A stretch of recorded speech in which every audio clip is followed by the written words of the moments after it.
Soyez toujours bénis ce soir. Nous sommes toujours dans l'enseignement de Christ.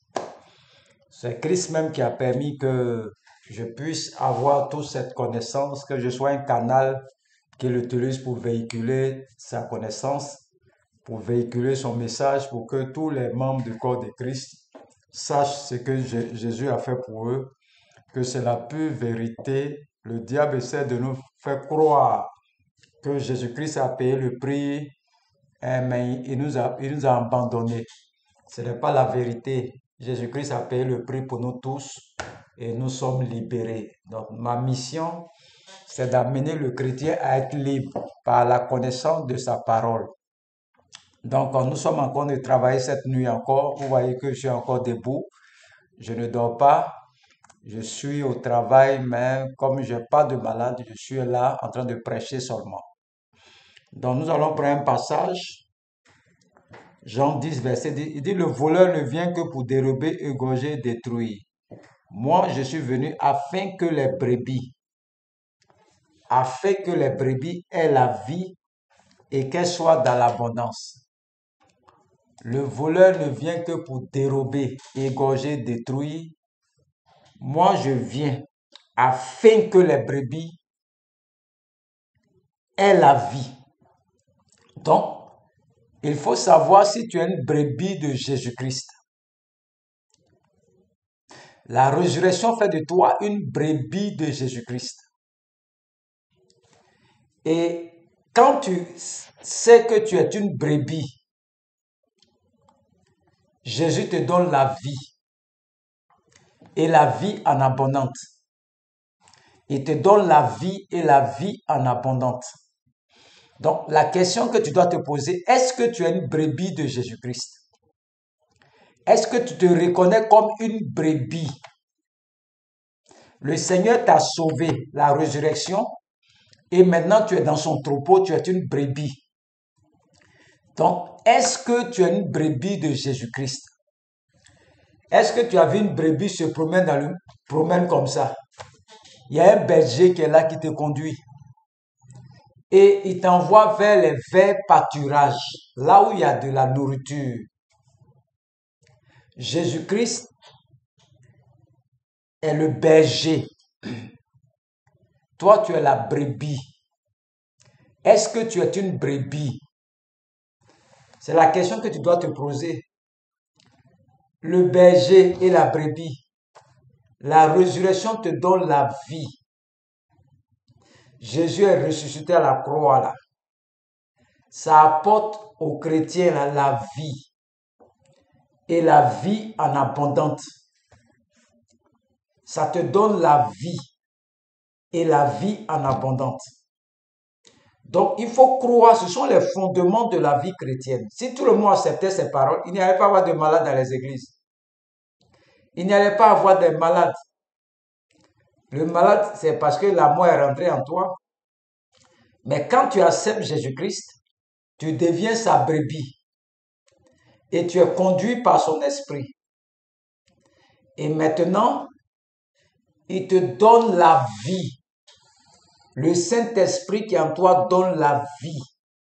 Moi, comme ça, je ne vais pas mourir tout de suite. Ce n'est pas possible. Je n'ai même pas encore accompli ma mission. Je ne vais pas mourir. Parce que le Saint-Esprit qui donne la vie se trouve en moi. Est-ce que le Saint-Esprit habite en toi? C'est la question que tu dois te poser. S'il est en toi, c'est que celui qui donne la vie se trouve en toi. Il ne va plus avoir de malade. Il ne va plus avoir de maladie. Celui qui donne la vie se trouve en toi. Celui qui donne la vie en abondance est ton berger. S'appelle Jésus-Christ. Il n'est pas un prophète, il est Dieu lui-même. Il est Dieu. Il est Dieu, excusez-moi, il est Dieu. Il est Dieu. Il est Dieu. Tout ce que je peux te dire, c'est que tu as la vie en toi. C'est ta position, c'est ta mentalité qui doit changer en Christ. La vie même là, quand tu es malade là, c'est qui est la vie là qui guérit toutes sortes de maladies là. Regardez, Jésus-Christ était dans le tombeau. Le Saint-Esprit allait là-bas, il a commencé à vivifier le corps de Jésus-Christ. Il met la vie partout dans ses cellules, partout. Il met la vie. Quelqu'un qui est mort. Et puis ce Saint-Esprit-là est en toi. Est-ce que tu peux être malade? S'il a fait sortir Jésus-Christ de la tombe, c'est pas toi, il ne peut pas te faire sortir de la sérénité ou bien du chômage. Le problème, il faut croire que Christ qui est en toi là te donne la vie et la vie en abondance. Il te donne la vie. Ça doit être une certitude en toi que Christ te donne la vie. On va prendre notre passage 2 Pierre 1, verset 3, 4. Il dit, comme sa divine puissance nous a donné tout ce qui contribue à la vie et à la piété au moyen de la connaissance de celui qui nous... Vous voyez? Il nous donne au moyen de la connaissance de celui qui nous a appelés par sa propre gloire et par sa vertu, lesquels nous assurent, ça c'est 2 Pierre 1, verset 3, 4, lesquels nous assurent de sa part les plus grandes et les plus précieuses promesses, afin que par elles, vous deveniez participants de la nature divine en fuyant la corruption qui existe dans le monde par la convoitise. Jésus donne la vie, la résurrection te donne la vie. Tout ton corps qui est malade, la résurrection donne la vie et la vie en abondance. Quand tu n'as pas la vie en abondance, là, il y a un problème qui ne va pas dans ta vie. Jésus nous donne la vie en abondance.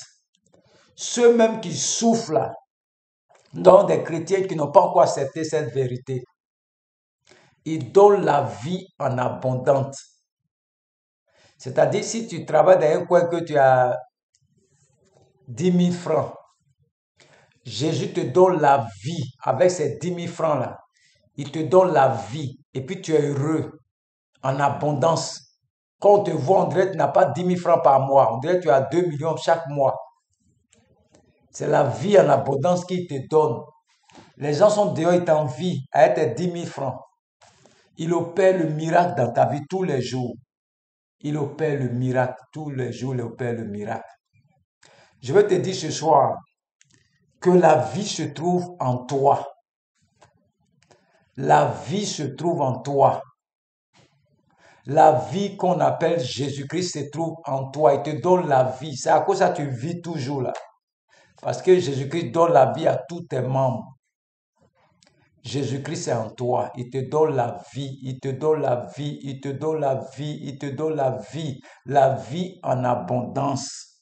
Alléluia. La vie en abondance, Jésus-Christ te la donne. Il te donne la vie en abondance. Il te donne la vie en abondance. Ce sont des vérités, ce sont des fondements. Je ne suis pas venu te parler parce qu'il faut parler. Non. Je veux que tu saches que la vie en abondance se trouve déjà en toi.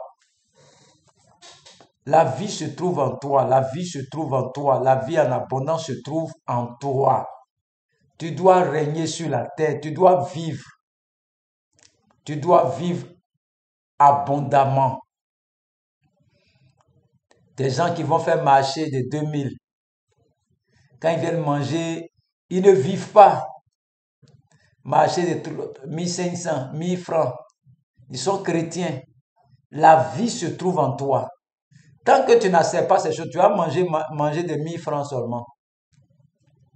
Parce que la vie en abondance, c'est-à-dire quand tu manges dans ta maison, c'est que tu es en train de manger. C'est-à-dire qu'il fait ça en abondance.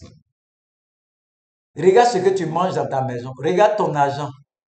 Est-ce que tu es dans l'abondance? La vie que tu mènes, est-ce que ça ressemble à ce que Christ dit? La vie en abondance. Tu n'arrives pas à manger. Tu n'arrives pas à t'habiller. Tu n'arrives pas à faire quelque chose. Ça, c'est pas la vie. Ça, c'est la souffrance. C'est la malédiction de Genèse 3, verset 15. Tu mangeras la sueur de ton front. C'est sur ça que tu te trouves. Mais le jour où tu vas te dire que tu n'es plus sous cette malédiction, ta vie va changer. C'est une question de connaissance. Une question de connaissance. C'est la connaissance qui te libère. Vous allez connaître la connaissance de Christ là. Ce qu'il a fait pour vous à la croix, à la résurrection, qui va vous rendre libre. Qui va vous rendre libre tranquillement. Il faut accepter sa parole. Je reviens dessus toujours. Sinon, tu vas tourner en rond. Tu dis, mais je suis dans l'église, je ne vois rien, je ne comprends rien. Mais il faut lire la Bible. Ou mais cherche à te former, tu vas savoir ce qu'il a fait pour toi. Et marche en fonction de ça. Tous ces prédicateurs, tous ces pasteurs qui m'écoutent actuellement savent que c'est la vérité. C'est la vérité. Quelqu'un qui n'est pas dans l'abondance. Un chrétien qui est pauvre. Et d'autres disent que les chrétiens peuvent être pauvres. Quelqu'un, son papa est riche, s'appelle Dieu, il est dans le ciel. Notre Père qui est dans les cieux, il est très riche. Tu as déjà vu le fils d'un président être pauvre. Toi, tu disais que ce n'est pas possible. Mais comme tu n'as pas la connaissance, tu acceptes ta position aussi. Donc, c'est une question de connaissance. Il faut accepter. Il faut accepter que Dieu habite en toi, que la vie en abondance se trouve en toi. Mais comme ce sont des vérités que tu n'as jamais acceptées, on dit, la victoire qui triomphe de ce monde, c'est celle de ta foi. Et la foi vient de ce que tu entends. Et ce que tu entends vient de la parole du Seigneur. La foi est une ferme assurance des choses qu'on espère. Une démonstration de celles qu'on ne voit pas. Donc, on ne voit pas, mais on croit que la vie en toi, le Saint-Esprit en toi, le Saint-Esprit en toi, je déclare que Dieu ouvre ton esprit afin que tu saches que celui qui a ressuscité Jésus-Christ des morts se trouve en toi. S'il n'a pas laissé Jésus dans la tombe, il ne va jamais te laisser. Il ne va jamais te laisser. Revenons à la parole, revenons à la parole, revenons à la parole. Marchons dans la parole, marchons dans la parole. Marchons dans la parole. Croyons à la parole de Jésus-Christ. N'acceptons pas Jésus-Christ et puis rejetons sa parole. Ça, c'est les chrétiens de maintenant. Ils n'aiment pas la parole de Dieu. Ils sont pressés dans nos églises. Ils veulent être riches rapidement. L'église, ce n'est pas la magie. Ce n'est pas la magie. L'église, c'est le travail.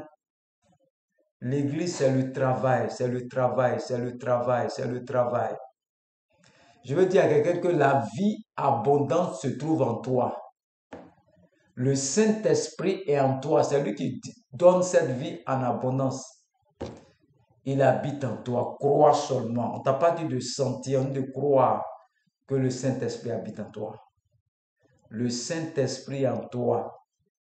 Le Saint-Esprit en toi. Dieu lui-même en toi par son esprit. Dieu lui-même en toi par son esprit. Pour tous ceux qui ne savent pas ce que ça veut dire, la vie est en toi. Quand vous me voyez, je suis assis là. Je suis Koutoukoumane. Mais je suis mort en Christ. Et il m'a ressuscité avec la vie là. Aujourd'hui, je suis prophète des nations. D'autres m'appellent révérend. Je vais dépasser même révérend là encore même. Parce que ce sont des titres, mais Dieu fera pour toi. Dieu te donne la vie. Moi, je dois aller très loin. Je vais beaucoup voyager dans le monde entier, ça je te le dis, pour enseigner la vérité aux gens. Pour enseigner la connaissance de Christ. C'est bien beau de prêcher, bénédiction, bénédiction, toutes ces choses. Revenons au message de Jésus-Christ et donne la vie en abondance. Et donne la vie en abondance. Pour tous ces pasteurs qui me suivent, vérifiez les passages que je donne, écoutez ces enseignements. Revenons dans la connaissance parfaite de notre Seigneur Jésus-Christ. Vous allez voir que vos églises vont se stabiliser, il y aura des miracles dans vos vies, des guérisons, des restaurations authentiques. Comme vous ne prêchez plus Christ, tout le monde cherche l'argent. Les miracles ont diminué dans certaines églises. Pour avoir, même pour guérir maux de tête, c'est palable, c'est comprimé. Un paracétamol, ils vont prendre. Parce que l'église n'est plus centrée sur Christ. L'église est centrée sur les gens qui payent dîmes, des gens, même les gens dans le choix des diacres. Il faut des gens qui travaillent. Parce que l'église a besoin de leur soutien. Revenons à la parole, homme de Dieu. Ce n'est pas un homme qui t'a appelé, c'est Dieu qui t'a appelé. Que Dieu vous bénisse au nom de Jésus-Christ. Amen.